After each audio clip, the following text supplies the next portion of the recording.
Et je vais peut-être vous choquer ce matin. En tout cas, vous interpeller. J'ai été interpellé moi-même, j'ai été choqué moi-même en parlant de l'onction. Donc ce matin, le message ce sera l'onction et les armes de Dieu. Le message sera en 2 parties. Peut-être je vais déjà commencer la 2e partie dans ce culte, mais je pense qu'on continuera dimanche prochain. C'est vraiment un message qui est très, très important. En réalité, l'onction et les armes de Dieu sont liées. Vous allez comprendre là où je veux en venir. Peut-être plusieurs au milieu de nous passent par des moments difficiles, des moments de combat, de pression. Des fois, vous savez, il y a comme une pression, quelque chose de lourd qui est là. En réalité, bien souvent, c'est spirituel. Et on ne se rend pas compte. Bien souvent, c'est comme si l'ennemi nous opprime pour nous perturber et, en quelque sorte, essayer de nous reprendre. C'est ça le but. Et tout le combat se situe dans le salut. On y va. Alors, ce message, c'est vraiment un encouragement pour l'Église, pour chacun d'entre nous. Amen. C'est aussi une réflexion qui est encore en cours et prenez ce qui vous semble venir de l'esprit. Alors, que nous puissions avoir le discernement. Le discernement dans la Bible, c'est comprendre ce qui se passe avec le monde invisible. Quand on prie pour le discernement des esprits, c'est d'avoir cette lumière pour comprendre s'il y a un démon, s'il y a un loup, ou s'il y a une ruse, une stratégie de l'ennemi. On ne parle pas souvent du combat spirituel, de l'onction, de la façon que je vais en parler.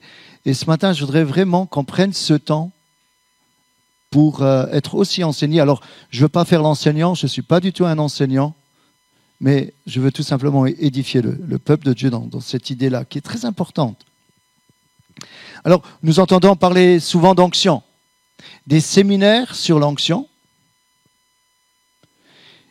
Beaucoup courent après l'onction, vont prier pour recevoir plus d'onction, vont chercher des manifestations dans des séminaires où il y a des hommes avec une certaine réputation pour avoir l'imposition des mains venant de leur part. Parce que s'ils ont l'imposition des mains de ces hommes-là, ils auront plus d'onction, parce qu'il y a une communication d'onction. Ça, c'est ce que je croyais avant, mais je n'y crois plus aujourd'hui. Il peut aussi avoir des communications de la chair. Je ne vois pas ces modèles-là dans la Bible, en tout cas. Je vous dis, je vais peut-être vous perturber dans ce que je vais dire, parce qu'on a une façon de voir l'onction. Ce matin, on s'est dit, ouais, il y avait l'onction au milieu de nous. Moi, je vous dis non, il y avait la présence du Saint-Esprit. Pourquoi il faut qu'on dise onction? Pourquoi on ne dit pas présence du Saint-Esprit? Vous recevrez une onction survenant sur vous et vous serez mes témoins. Est-ce que c'est écrit comme ça? Mais aujourd'hui, si on fait une nouvelle traduction, on pourrait mettre cela, parce que c'est à la mode. Vous recevrez une puissance, le Saint-Esprit, survenant sur vous, et vous serez mes témoins. Amen. Appelant un chat, et un chien. Amen. Bien sûr, les deux sont liés. Mais c'est important parce que certains vont être frustrés, ou même certains vont mettre en concurrence des disciples ou des pasteurs. Waouh, lui, il a plus d'onction que lui. Moi, j'ai pas assez d'onction. Moi, je vais prier, je vais jeûner pour avoir plus d'onction. Et comme quand j'impose les mains, en regardant sur Internet, waouh, il touche et la personne, elle tombe. Lui, il a de l'onction. Est-ce que c'est ça qui nous motive ce matin à avoir plus d'onction? Je voudrais vraiment qu'on comprenne que dans la Bible, il y a l'Ancien et le Nouveau Testament. Dans l'Ancien Testament, lorsqu'il est parlé d'onction, il est parlé que les hommes de Dieu avaient cette autorité pour consacrer les sacrificateurs, les rois, les prophètes et les objets du temple. Donc il y avait une huile composée de 5 ingrédients qui étaient utilisés pour consacrer. Et le début de cette onction-là, les premières origines, viennent des bergers. Ce sera lié avec la deuxième partie. Les bergers. Vous connaissez le psaume 23 ? Tu oins d'huile ma tête, Pourquoi?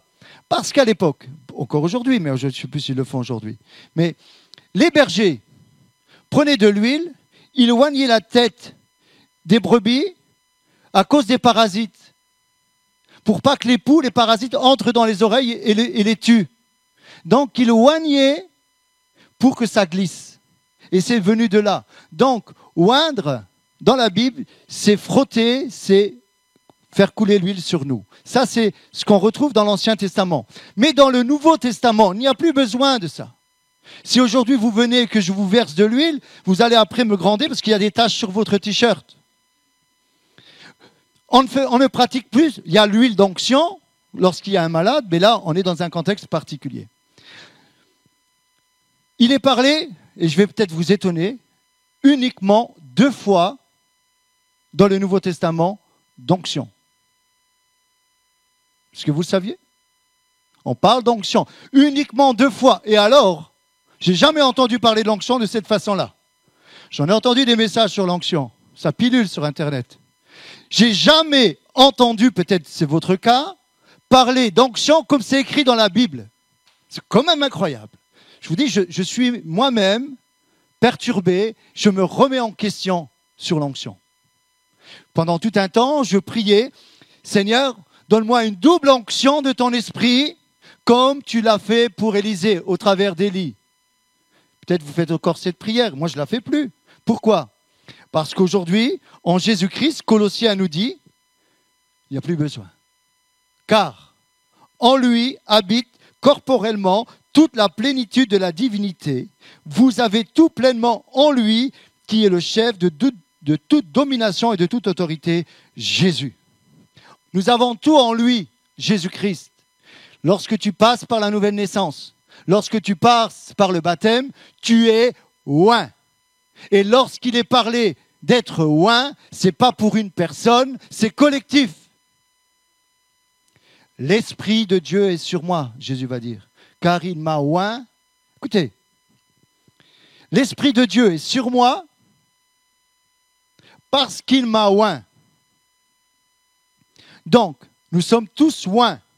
C'est parler de Jésus, mais nous sommes en Jésus aujourd'hui.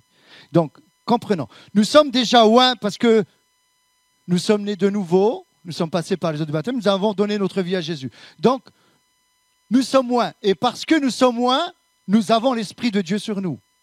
Aujourd'hui, on prie pour avoir l'onction, pour dire que j'ai besoin de plus d'Esprit de Dieu sur moi. J'ai besoin de plus d'onction. Mais l'onction est déjà sur nous.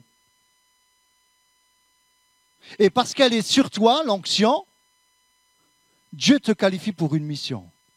Alors ce matin, c'est un encouragement. Parce que j'aimerais te dire que l'onction est sur toi, parce que l'onction vient de oint. Dans le Nouveau Testament, il est parlé de plus de 500 fois de oint, de Christ. Christ qui est oint, c'est le oint de Dieu. Donc, la véritable onction, c'est Christ. Amen. Tu veux plus d'onction? Il faut qu'il croisse, Jésus, et que je diminue. Ce matin, moi, je ne dis pas qu'il y avait l'onction au milieu de nous. J'ai une parole, ok, j'ai une parole. Ce n'est pas parce qu'il y a l'onction sur moi. Tout simplement, j'obéis à la parole de Dieu, je m'imprègne de la parole de Dieu, je vais prier, je vais me consacrer, et la vie de l'Esprit coule en moi. Tu fais la même chose, Dieu va t'utiliser. Lorsque tu commences à témoigner, la parole dit que les actes vont suivre.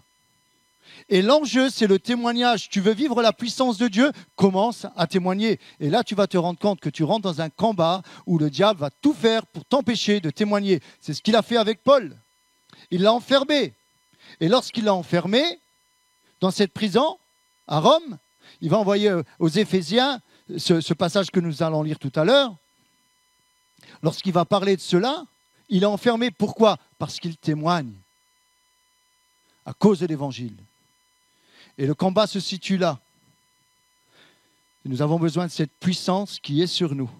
Il y a l'onction qu'on parle. Vous voyez ma façon de parler encore? Vous voyez? Je dis l'onction parce que j'étais habitué comme ça. J'étais formaté comme ça. Il y a l'Esprit de Dieu en nous et sur nous. Jésus va souffler sur ses disciples. La Pentecôte n'est pas encore là. Il souffle sur eux et dit « Recevez le Saint-Esprit ». Et ensuite, il est en eux. Ils vont commencer à aller. Et ensuite, il y a à la Pentecôte le Saint-Esprit sur nous. Le Saint-Esprit sur nous. Et à ce moment-là, on rentre dans le témoignage. Quand on parle d'onction aujourd'hui, on peut dire que c'est une capacité que Dieu donne à un homme ou une femme pour lui permettre d'accomplir sa mission. Le danger, c'est que plusieurs sont à la recherche d'être plus forts, d'avoir plus d'onction, en négligeant la personne de Jésus ou des réalités spirituelles. Il y a des réalités spirituelles, si tu les mets en pratique, tu vas voir la puissance de Dieu venir en toi. Tu pourras l'interpréter comme une onction, mais ce n'est pas ça. Il y a des lois spirituelles. Si tu entres, tu vas être plus fort. Alors, on va lire ce passage dans 1 Jean 2, de 20 à 27. Donc, comme je le disais, c'est les deux passages dans la Bible qui nous parlent d'onction. 1 Jean 2, versets 20 à 27.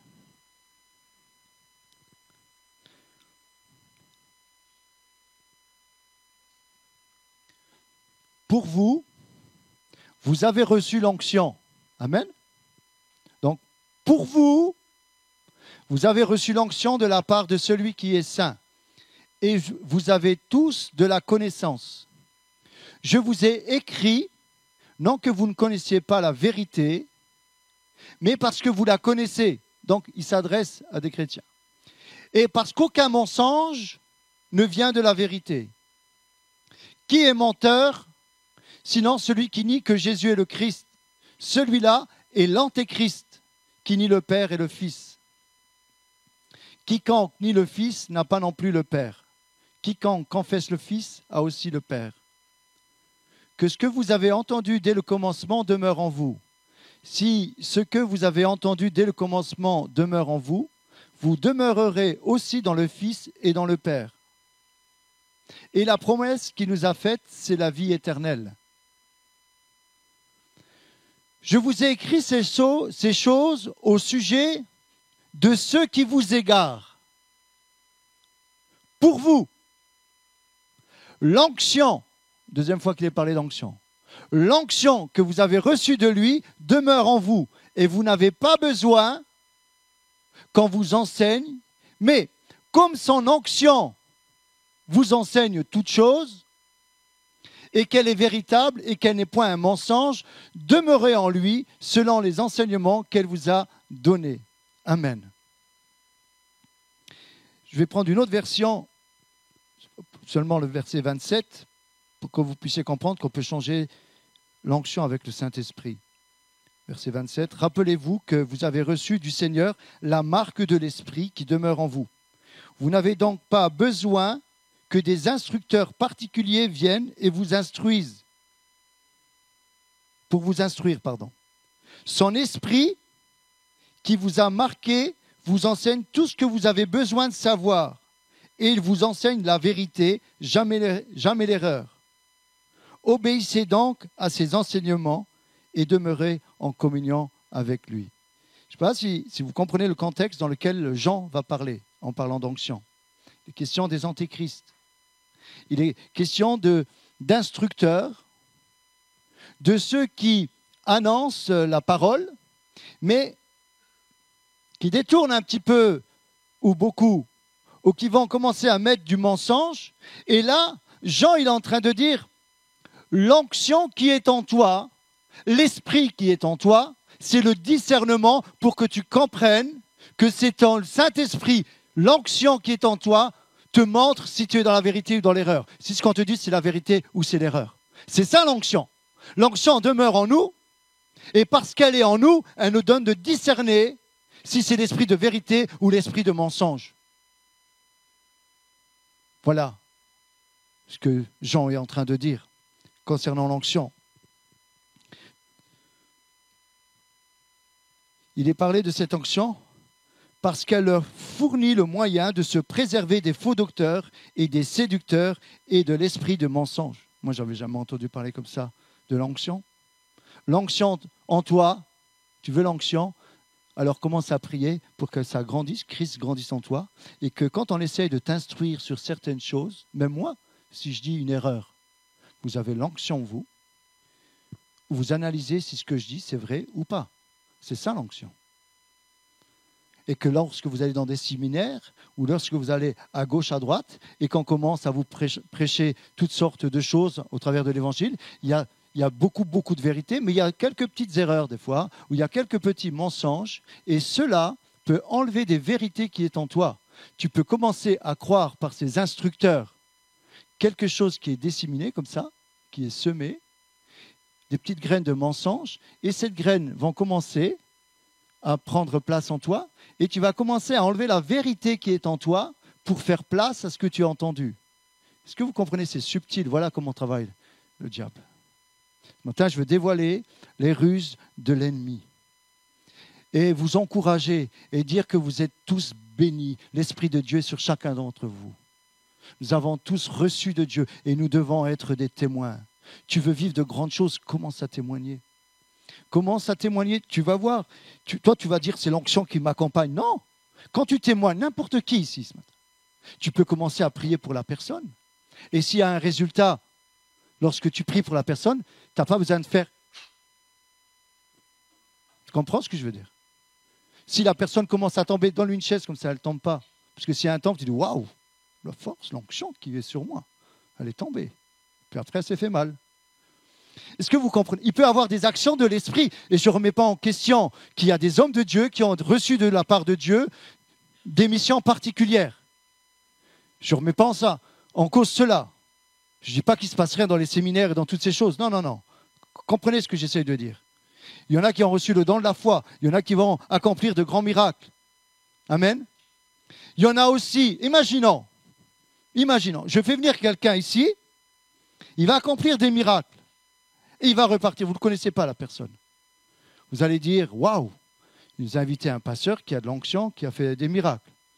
Si cette personne vit dans l'injustice, dans l'iniquité, comme dit la Bible, vous connaissez le jugement dernier. Dans le jugement dernier, les gens vont venir auprès de Jésus, des pasteurs. Jésus va leur dire, retirez-vous de moi, vous qui commettez l'iniquité. Oui, mais moi j'ai fait des miracles. J'ai chassé des démons. Tu peux chasser des miracles. Tu peux chasser des démons et tu peux chasser les démons et vivre des miracles. Et tu peux rester dans le péché. Jésus dit, retirez-vous de moi, je ne vous connais pas. Ça veut dire quoi? L'iniquité, c'est quoi? C'est ceux qui n'ont pas de loi. C'est ceux qui ne veulent pas l'être soumis.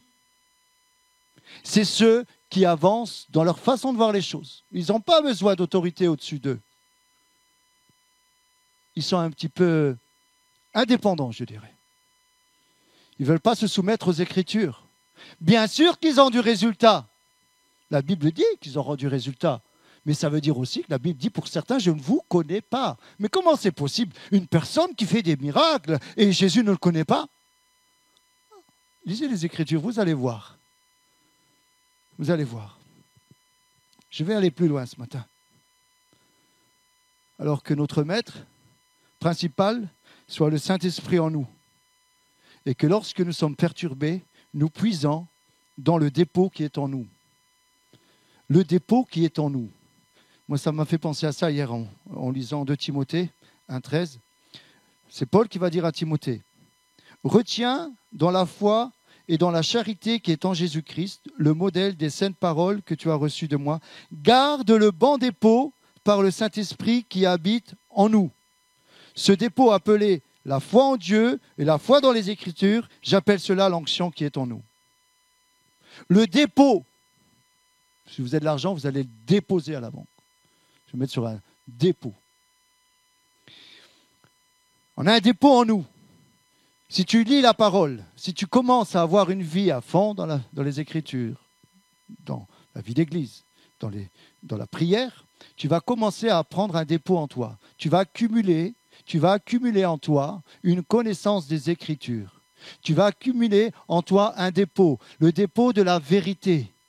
Plus tu vas prendre de la parole de Dieu, plus la vérité vient en toi et l'erreur va commencer à partir. Et l'esprit de mensonge va partir. Et tout ce qui est de la chair va commencer à partir. Le dépôt. Il faut qu'il y ait un dépôt dans ta vie. S'il n'y a pas de dépôt, tu vas être faible. Tu vas être comme emporté à tout vent de doctrine, comme dit la Bible. Et si quelqu'un vient commencer à te prêcher, comme c'est la mode dans certains, mais aujourd'hui c'est moins la mode, l'évangile de la prospérité, tu vas comprendre au fond de toi, dans ce dépôt, tu vas puiser dans ce dépôt des passages de la Bible qui vont te révéler si tu es dans la vérité ou si tu es dans l'erreur. Si on te prêche la vérité ou on te prêche l'erreur. Amen. Je ne veux pas aller plus loin dans l'onction. Je voudrais simplement vous donner cette base de réflexion des Écritures et vous encourager et vous dire que vous avez tous l'onction en vous. Amen. Vous serez mes témoins. Nous sommes tous ces témoins. Si nous voulons commencer à aller plus loin, commençons à témoigner, tout simplement. Oh, mais je n'ai pas un grand témoignage. Commence à dire ce que Dieu a fait pour toi. Et lorsque tu commences à témoigner autour de toi, tu vas te rendre compte que tu dépends de Dieu pour parler à la personne qui est en face de toi. Et tu vas commencer à comprendre que la personne est dans l'aveuglement. Tu as besoin de lumière. Tu as besoin de la vérité pour l'éloigner de l'erreur, du mensonge. Voyez, plus tu témoignes, plus tu rentres dans des choses merveilleuses. Parce que là, tu commences à dépendre de Dieu. Amen. Alors avant d'aller dans mon deuxième point, où je vais parler des armes de Dieu, je voudrais laisser Théo donner un petit témoignage, et après je demanderai aussi à Aurélia. Il y avait un séminaire sur l'évangélisation. Et donc il y avait Théo, il y avait Aurélia et Romain. Ce séminaire, c'était Vincent Esterman, c'était lui l'orateur. Vincent Esterman, je l'ai connu il y a 25 ans, et c'est lui qui a marqué mon ministère pour l'évangélisation. C'est de lui que sont nées les matinées visiteurs, et vraiment, il m'a équipé. Et ce qui m'a amené, en fait, avant les vacances, à faire ce message sur l'onction, j'étais déjà, pour ça je crois que c'est conduit que tu témoignes, j'étais déjà dans cette optique de préparer un message sur l'onction. J'étais dans cette réflexion-là, en tout cas. Et j'ai eu plusieurs entretiens, et un avec Théo. Et dans cet entretien, il m'a dit, je vais prier je veux plus d'onction. Et là, je dis, mais il me provoque. Il me provoque. Alors ce matin, je lui ai répondu. Maintenant, à toi de prendre la parole.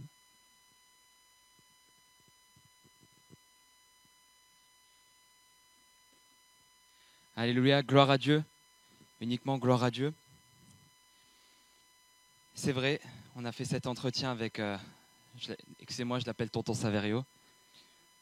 On a fait donc cet entretien et en parlant avec Tonton Saverio, j'ai dit, ben voilà, j'ai été baigné dans des messages qui parlaient d'onction.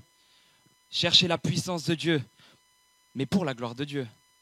Chercher la puissance de Dieu, alors on va prier plus, on va jeûner plus. Pourquoi ? Pour avoir l'onction.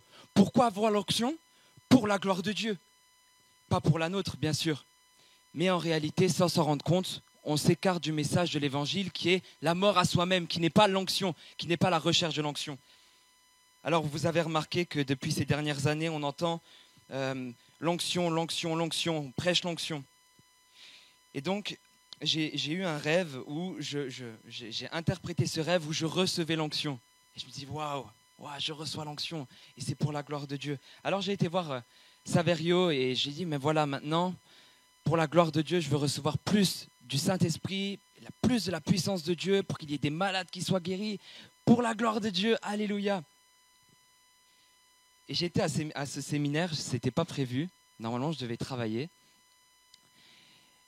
Et pendant ce séminaire, j'ai reçu une parole de connaissance qui m'a bouleversé. Et cette parole de connaissance, c'était Théo. Et juste avant qu'il me donne la parole, je disais à Dieu, je veux plus de toi, plus de ton onction, plus de ton autorité, pour ta gloire, Seigneur, parce que je t'aime. Et la parole, c'était Théo. Tu ne feras rien pour moi. Tu ne feras rien pour moi. J'ai vu ton cœur. Tu voulais faire de grandes choses pour moi, mais tu ne feras rien pour moi. Tu ne feras rien pour moi. C'est moi qui ferai les choses pour toi. Ce n'est pas toi, c'est moi qui qualifie. Alors regarde à moi, et lorsque tu seras mort à ta volonté, lorsque tu seras mort à la volonté de vouloir me servir, alors dans mon temps, je t'utiliserai. Mais ce n'est pas ton temps, ce n'est pas ta volonté, ce n'est pas l'onction que tu veux recevoir, c'est moi qui dit le Seigneur, qui te communique cela. Ce n'est pas toi. Alors j'attends de toi que tu sois mort. Et publiquement, je veux demander pardon à Dieu parce que j'ai demandé l'onction en pensant que c'était pour la gloire de Dieu, mais en fait sans m'en rendre compte. Mais ce n'était pas en fait totalement pour la gloire de Dieu. Et vous savez, c'était quoi le problème? Le véritable problème, je pense que ce n'est pas péché de demander toujours plus de Dieu. Il le fait dans sa grâce. Mais le problème, c'était que le centre de ma prière n'était pas la mort à moi-même, mais c'était plus de Dieu. Et Dieu nous dit ce matin, et il me dit à moi, Théo, tu n'étais pas dans la vérité. Alors ce matin, ne recherche pas l'onction, mais recherche la mort à toi-même. Et en montant, je t'utiliserai. Et c'est la même chose pour toute l'Église. Tu veux plus de Dieu, alors meurs à toi-même, qu'il grandisse en toi et que tu meurs à toi-même. Alléluia, gloire à Dieu.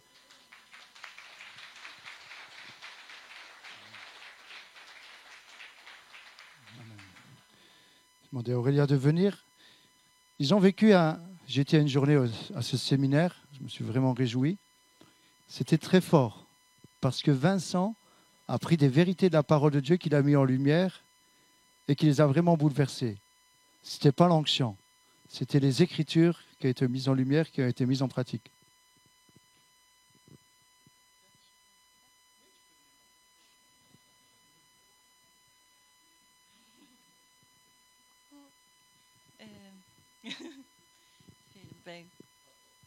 Ok. Déjà, je remercie vraiment Pasteur parce que c'est lui qui a permis aussi le fait qu'on puisse participer à cette formation. Ça nous a beaucoup appris. On passait après le témoignage de Théo.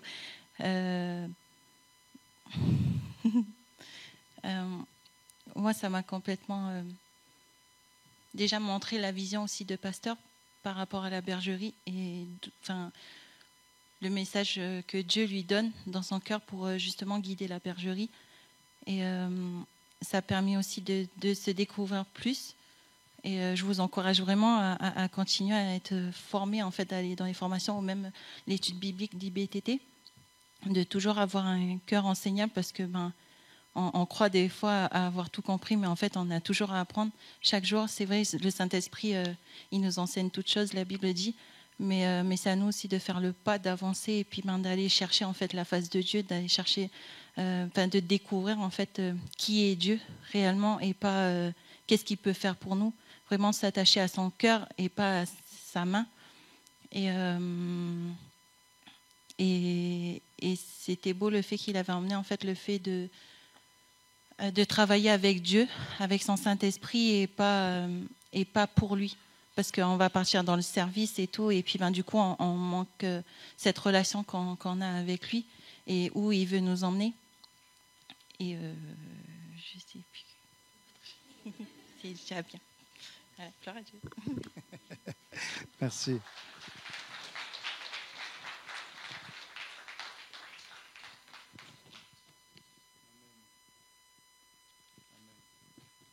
Alors pour la deuxième partie, je pense pas que je vais la donner complètement parce que ce serait trop. Je vais simplement commencer à la survoler en parlant des armes de Dieu. Prenez toutes les armes de Dieu, est-ce que j'ai toutes mes notes? Voilà. Alors, en revenant sur le combat spirituel, c'est important de comprendre que c'est Jésus qui combat pour nous. Je dis cela ce matin pour que vous soyez plus efficaces dans le combat, que nous puissions avoir ensemble plus de résultats et arrêter de prendre des coups, parce que souvent, on rentre dans des combats qui ne sont pas les nôtres. Même moi, je fais attention où je vais. Des fois, on pense, on se livre à des dangers, pensant qu'on est dans la volonté de Dieu parce qu'on est zélé. Mais souvent, l'ennemi nous connaît aussi. L'ennemi, tu sais, si par exemple tu as un péché caché, un exemple, une personne qui est dans l'adultère. Elle vit dans l'adultère et en même temps, elle est tenue par ce péché. Elle ne le veut pas, elle est esclave. Je ne la condamne pas. Elle est esclave, elle lutte avec l'impureté, mais elle n'arrive pas. Bon, même si c'est la pornographie, on met même l'adultère de côté. Une personne qui vit par exemple ça, elle est esclave, elle se bat pour être libérée, mais elle n'arrive pas. Donc, comprenons, on ne jette pas la pierre pour ces personnes-là, on est là pour les aider, si c'est dans le cas-là. Et cette personne vient à l'église, elle vit la louange, elle vit de belles choses et elle est heureuse. Elle aime de tout son cœur Dieu, mais elle n'arrive pas à se détacher de cette addiction. D'accord ? On chasse un démon. Cette personne est zélée, veut participer à chasser le démon. Vous savez que le démon, il peut sauter sur la personne parce qu'elle a une porte ouverte dans sa vie. C'est déjà arrivé. C'est déjà arrivé, pas ici, mais que des démons disent « Mais toi, tu es dans l'adultère. Toi, tu es dans l'adultère. » Le démon a parlé. Donc, ce que je veux dire par là, si tu n'as pas une vie qui est réglée selon la parole de Dieu, ou si tu es encore en combat, fais attention. Si tu es là ou en train de chasser les démons, par exemple, et que tu sais, vaut mieux pas que tu veux rentrer dans ce combat. Tu comprends ? Parce que le diable, il sait ce que tu vis, si tu as une vie de pureté. Et lorsque tu as une vie où tu marches dans la vérité, lorsque tu marches dans la justice, quelqu'un disait, quelqu'un qui marche dans la justice est invincible. Lorsque tu marches dans la vérité, lorsque tu marches dans la justice, devant le monde spirituel, tu es observé comme une personne intègre. Et c'est là que les démons te craignent, ou la puissance n'a pas de prise sur toi. Ce n'est pas question d'onction. Tu décides de marcher dans la vérité, tu décides de marcher dans la justice, tu décides de te revêtir de toutes les armes de Dieu, et comme tu es bien équipé, Dieu va commencer à t'utiliser. Et le diable ne pourra plus. C'est comme par exemple quelqu'un qui fait de l'escalade sur ce rocher, il cherche des prises. Et lorsqu'il y a une prise, il s'agrippe, d'accord, pour aller plus loin. Le diable, c'est ce qu'il cherche. Il cherche des prises. Et une fois qu'il a une prise, il s'appuie sur toi et il avance. D'accord ? Donc, comprenons que Paul va maintenant nous enseigner le combat spirituel. Du moins, il va nous dire, voilà, lui qui est en prison à cause de l'annonce de la parole, donc le diable fera tout pour t'empêcher de témoigner. Pour ça, Dieu est à nos côtés, il nous envoie cette puissance pour témoigner. Donc, Paul est en prison à Éphèse. Voilà que les gardes viennent. Bon, il y a peut-être aussi une certaine liberté. Ils voient les gardes passer avec cette tenue de soldats. Il y a cet équipement des soldats. Il y avait donc le casque du salut. Le casque du salut, il y avait donc le casque, il y avait l'épée, il y avait la ceinture, il y avait la cuirasse. Voilà un petit peu. Vous voyez ? Donc, merci. Paul voit de sa prison, lui qui est dans les chaînes, il voit cela. Et il va faire une analogie, un parallèle avec lui, avec le chrétien. En disant, voilà, nous, spirituellement, nous sommes aussi équipés que ce soldat. Et il a le temps de méditer, Il va réfléchir sur chaque point et il va donner un enseignement en disant, voilà, il faut résister. Et on va lire ce passage pour aller plus loin dans Éphésiens chapitre 6. Éphésiens 6.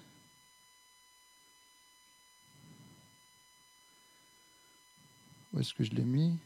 Bon, c'est pas grave. On va mettre Éphésiens 6 concernant les armes. Au reste, voilà. 6, verset 10, pardon. Merci. Ouais, en fait, c'est ça. Mais j'avais déjà mis à partir du verset 5. Alors, on va lire à partir du chapitre 6 parce que ça serait trop long. Mais je vous invite chez vous à lire tout le livre d'Éphésiens. Parce que c'est un ensemble. Et particulièrement le chapitre 5. On va voir ça ensemble. Au reste, Fortifiez-vous dans le Seigneur et par sa force toute puissante. Revêtez-vous de toutes les armes de Dieu afin de pouvoir tenir ferme contre les ruses du diable. Car nous n'avons pas à lutter contre la chair et le sang, mais contre les dominations, contre les autorités, contre les princes de ce monde de ténèbres, contre les esprits méchants dans les lieux célestes. 4 catégories. C'est pourquoi, voilà, vous avez compris, je vous mets le tableau, ok ? C'est pourquoi, pour tenir ferme dans le mauvais jour, pour tenir ferme contre les ruses du diable, pour tenir ferme dans ce que tu vis, c'est pourquoi dans ce que tu vis, je te dis ce matin, prenez toutes les armes de Dieu, afin de pouvoir résister dans le mauvais jour et tenir ferme après avoir tout surmonté. Remets le verset là, 13. Prenons-le pour nous ce matin. C'est pourquoi prenez toutes les armes de Dieu, pas qu'une moitié, pas qu'une partie, pas ce qui t'intéresse. Prenez toutes les armes de Dieu. Si tu prends toutes les armes de Dieu, tu vas pouvoir résister. Il faut que tu résistes. Parce qu'il y a le mauvais jour. Il y a des temps où le diable t'attaque. Et il faut tenir ferme après avoir tout surmonté. Tiens ferme ce matin. Tiens ferme ce matin. Amen. Tiens ferme ce matin. Dans ce que tu vis, j'ai envie de te dire, tiens ferme. Il faut que tu surmontes cette épreuve. Tu peux la surmonter. Amen. C'est pourquoi prenez toutes les armes de Dieu afin de pouvoir résister dans le mauvais jour et tenir ferme après avoir tout surmonté. Tenez donc ferme, je le répète, ayez à vos reins la vérité pour ceinture. Revêtez la cuirasse de la justice. Mettez pour chaussure à vos pieds le zèle que donne l'évangile de paix. Prenez par-dessus tout cela le bouclier de la foi avec lequel vous pourrez éteindre tous les traits enflammés du malin. Prenez aussi le casque du salut et l'épée de l'esprit qui est la parole de Dieu. Faites en tout temps par l'esprit toutes sortes de prières et de supplications. Veillez à cela avec une entière persévérance et priez pour tous les saints. Amen. Paul énumère 6 parties de l'armure. La ceinture, la cuirasse, les chaussures, le bouclier, le casque et l'épée. D'accord ? Vous me suivez ? En réalité, je dis qu'il y a 8 armes. Il y en a 2. Et pour Paul, déjà la première, elle était logique. La première arme, c'est dans le chapitre 5, où il est question de soumission. Ce n'est pas possible autrement. Donc, je pense que, je ne sais pas, mais Paul, pour lui, c'était tellement logique qu'un officier lorrain, il était soumis. C'est impensable qu'un officier de l'empereur ne soit pas soumis. S'il n'était pas soumis, il passe à la casserole. Hein. Ce n'est pas possible d'imaginer ça. Donc, la soumission, lorsque vous lisez, avant de rentrer dans le combat, il est question de toutes les couches de la société. Il est aussi question des enfants avec leurs parents, des femmes envers leur mari, comme Christ avec l'Église. Là aussi, c'est important de bien souligner, mes sœurs, comprenez, parce que c'est souvent mal interprété. Quand il est dit que la femme doit être soumise à son mari comme l'Église est soumise à Christ, en réalité, la femme, elle est sous la mission de son mari. J'ai lu ça, je trouvais que c'était bien. La femme, elle est sous la mission de son mari, parce que son mari a une autorité que Dieu lui a donnée pour protéger la famille, protéger le foyer et donner la direction spirituelle avant tout. C'est la femme qui est soumise comme Christ est soumise, comme l'Église est soumise à Christ. Est-ce que vous comprenez ? Il va parler aussi d'un employé qui doit être soumis à son patron. Parce que quand il y a un problème, on ne va pas taper sur le... Imaginez, dans une société, il y a eu un problème. L'ouvrier a fait ça. On va appeler le chef. Et c'est le chef qui va se faire taper sur les doigts ou le patron qui va aller au tribunal. Ce n'est pas l'ouvrier. Tu comprends? Donc, dans cette réalité-là, la Bible dit « Soyez soumis aux autorités », comme nous devons être soumis aux autorités qui gouvernent notre pays. Même si nous avons des points de vue différents, nous devons prier pour eux et pas rentrer dans ces critiques. Parce que lorsqu'on critique le gouvernement, on les maudit. Et ce n'est pas ce que la Bible nous demande de faire. Elle nous dit même de bénir. Même si pour certains, c'est des ennemis, on doit les bénir. Est-ce que vous comprenez? Parce que si tu n'es pas dans cette bonne disposition de cœur, lorsque tu vas être sur le terrain du combat, tu vas déjà partir perdant. Si tu n'as pas une autorité spirituelle au-dessus de toi, tu es en danger. Aujourd'hui, beaucoup de chrétiens pensent qu'ils n'ont pas besoin d'avoir une couverture spirituelle. Moi, je suis soumis à Dieu. Vas-y, va sur le terrain, tu vas voir un jour. Tu vas demander au pasteur pour qu'il vienne prier pour toi parce que tu n'arriveras pas à t'en sortir, parce que ce sera spirituel. C'est Dieu qui a établi les lois, ce n'est pas nous. Et lorsqu'on ne se place pas sous une autorité spirituelle, j'ai aimé jeudi dernier. Jeudi, on a eu une bonne réunion, il y a 15 jours, où on avait notre frère Henri qui n'était pas bien. On a prié, sentait un climat spirituel. Et à un moment, j'ai prié dans l'esprit, mais en français. Et vraiment, je vous dis mon sentiment, ce que j'ai vécu. Pendant que je priais, je ne sais pas si certains l'ont vu, bien sûr, c'était l'Esprit de Dieu qui priait en moi. Mais en réalité, j'étais dans ce rôle de pasteur, de berger, où j'avais cette autorité de placer l'Église sous la protection, de placer des frères. J'étais dans mon autorité d'homme de Dieu pour protéger l'Église. J'ai vraiment ressenti ça dans ce moment de combat. Et ça s'est manifesté après. Comprenons, les serviteurs de Dieu sont là pour vous protéger devant le monde spirituel. Vous vous souvenez des fils de Sheva dans l'Ancien Testament? Fils du prophète Élie, du sacrificateur Élie, pardon. Ils ont commencé à vouloir chasser des démons parce que ça se faisait. Ils avaient vu ça? Non, c'était pas dans l'Ancien Testament, c'est dans le Nouveau Testament, pardon, avec Élie. Les sacrificateurs d'Élie. Et là, ils vont vouloir... Mais non, je dis n'importe quoi, c'est avec l'apôtre Paul. Mais c'est les fils de Sheva, en fait, qui vont vouloir chasser des démons, comme Paul va le faire. Et là, les démons vont se manifester, ils vont se jeter, ils vont parler, ils vont dire, on connaît Jésus, on sait qui est Paul, mais toi, on ne te connaît pas. Et les démons sont rentrés dans la personne, ils sont partis nus, agressés. C'est délicat, le monde spirituel. Paul, il va parler de 4 catégories. Nous, on pense qu'il n'y a que les démons. Je ne comprends pas grand-chose dans ce domaine-là. Il y a des démons qui sont plus costauds que d'autres. Il y en a qui partent plus facilement que d'autres. Il y en a qu'on fait rentrer dans des vies plus facilement que d'autres. Il y a des pactes qui vont lier les personnes. Et là, ça va être des démons d'une autre catégorie qui vont rentrer dans les personnes et prendre le contrôle.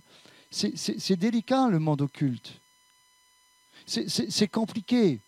Moi, je sais qu'une chose, c'est que plus j'avance dans le Seigneur, plus je suis prudent dans ce domaine, même lorsqu'il faut chasser les démons. Aujourd'hui, quand on m'appelle pour bénir une maison ou pour aider une personne qui sente que... Avant, j'y allais tout de suite et paf, je balançais la sauce. Maintenant, je dis non, on va commencer par le début. Luc nous dit, tu as une maison, c'est comme... Je le dis souvent, il y a un squatter, tu pars en vacances, le squatter, il rentre dans ta maison, il prend possession des lieux. Il est là, il fait la fête. Il dit, waouh, elle est super la maison. En plus, il y a la piscine, je me plais. Moi, maintenant, on ne va pas me déloger. Moi, je suis bien dans cette maison. Voilà que le propriétaire revient de vacances, il voit ce qui se passe, il ne peut même plus rentrer chez lui. Il appelle les agents de police, les agents de l'ordre, et ils vont expulser la personne, il va changer les serrures, et il va revenir chez lui. Ensuite, le propriétaire dit, bon, moi, je suis à la retraite, j'aime bien partir en vacances. Bon, je regrette ceux qui ne peuvent pas partir en vacances, qui sont à la retraite, mais c'est un exemple, je ne veux pas passer dans les polémiques, mais c'est une histoire à 2 balles. Voilà. Je suis en train de l'inventer, là. La personne veut repartir en vacances, voilà. Elle dit, mais maintenant, je vais changer les barilets, je vais sécuriser les lieux parce que je ne veux pas que le squatteur qui se plaît chez moi, il m'a tout dégueulassé en plus, il faut refaire la peinture, il faut tout refaire, il se plaisait, ça se voit, je ne veux pas qu'il vienne. Et le squatteur, il apprend que le propriétaire parent est reparti, il va appeler sous les pans là 6 autres squatteurs, comme ça ils viennent à 7, et ils disent « Hé, venez !» Alors là, je connais une maison, c'est super dedans. Venez avec moi, je sais comment on rentre. Facile, moi j'étais rentré par le jardin, il y avait une porte qui était ouverte, j'étais rentré, wow, je me suis installé pendant 1 mois, c'était super, en plus le bar était plein, je me plais dans cette maison, et puis je suis chez moi en fait. J'ai vraiment l'impression d'être chez moi, et je contrôle tout. Ça se passe comme ça dans le monde des ténèbres. Alors ces 7 squatteurs, ils viennent, ils veulent rentrer, et ils se rendent compte qu'il y a un nouveau système d'alarme, ils se rendent compte que les portes sont blindées, qu'ils ne peuvent pas rentrer. Alors, ils repartent. Dans le domaine des esprits, je ne suis pas un spécialiste, hein. Oh là là, pas du tout. Si la maison n'a pas été barricadée par ce propriétaire, s'il n'a pas mis de système d'alarme, s'il n'a pas blindé les lieux, les squatteurs, ils disent « Venez, je connais la route. » Ils vont casser le petit carreau, ils vont ouvrir la poignée, ils vont rentrer et venez. Ils vont être à 7. Alors là, ils vont encore plus abîmer la maison et la condition, ça sera pire. Alors la maison, elle sera complètement bousillée et ensuite, ça va être compliqué pour les faire sortir. Spirituellement, c'est la même chose. C'est le même exemple qui est cité dans la Bible. C'est-à-dire, ta vie, c'est la maison. Si ta maison n'est pas propre, s'il y a des zones d'ombre, fais le ménage. Fais le ménage. La maison doit être ornée, balayée. Ça veut dire qu'elle doit être meublée. Ça veut dire que ta maison, tu vas la meubler par la parole de Dieu. Ta maison, tu vas la meubler par Jésus. Ta maison, tu vas la consacrer avec l'huile d'onction, façon de parler, pour qu'elle soit consacrée à Jésus. Et lorsque la maison est consacrée, l'ennemi, l'esprit ne peut pas venir. Ou des fois où c'est compliqué, c'est qu'il est déjà là et pour le déloger, c'est compliqué. Est-ce que vous comprenez? Dans le monde spirituel, on ne joue pas. Plus tu commences à avancer avec Dieu, plus Dieu commence à t'utiliser, plus tu vas te rendre compte qu'il existe un monde invisible, que tu le veuilles ou pas. Que tu le veuilles ou pas. Quand un démon commence à parler, moi je me souviens la première fois qu'on a commencé à jouer bête, avant de me convertir, on faisait tourner les tables, on rencontrait des personnes, on mettait des lettres tout autour, et on appelait Coluche, on appelait Louis de Funès. Vous voyez, les jeunes, comment ils sont intelligents. Et le verre, il bougeait. On posait des questions et ça faisait des phrases. Et là, j'ai eu le premier contact où je me suis dit, mais il y a une force qui existe, il y a un monde. Je ne pensais pas au diable, je ne pensais pas à Dieu. Je dis, waouh! Et on a commencé à jouer avec ça. Dès qu'on avait l'occasion, avec un ami, on commençait à le faire parce qu'on trouvait ça comme une nouvelle expérience. Mais parallèlement, je commençais à avoir peur à la maison. Il y a des choses qui se passaient, des lumières. Une fois, je me rappelle, il y avait du vent, il y avait des choses. En fait, j'étais en train d'ouvrir une porte au monde invisible sans le savoir. Et une fois, j'ai voulu, je me rappelle, on était chez un frère et il y avait des amis. On avait voulu les épater en faisant ça. Et l'invité, il dit, mais vous ne savez pas ce que vous faites là? Il était catholique. Il me dit, mais là, vous appelez des puissances. Je n'étais pas à l'église, hein. Je ne connaissais rien. Il dit, mais il faut arrêter. C'est dangereux ce que vous faites. Et j'ai écouté. Et ça s'est calmé. Et peu de temps après, Dieu a permis que je le rencontre. Combien de fois nous entendons des témoignages? Vous savez, dans ce monde-là, je ne veux pas rentrer la nuit, ce qui se passe dans les rêves. C'est souvent la nuit que les choses se passent.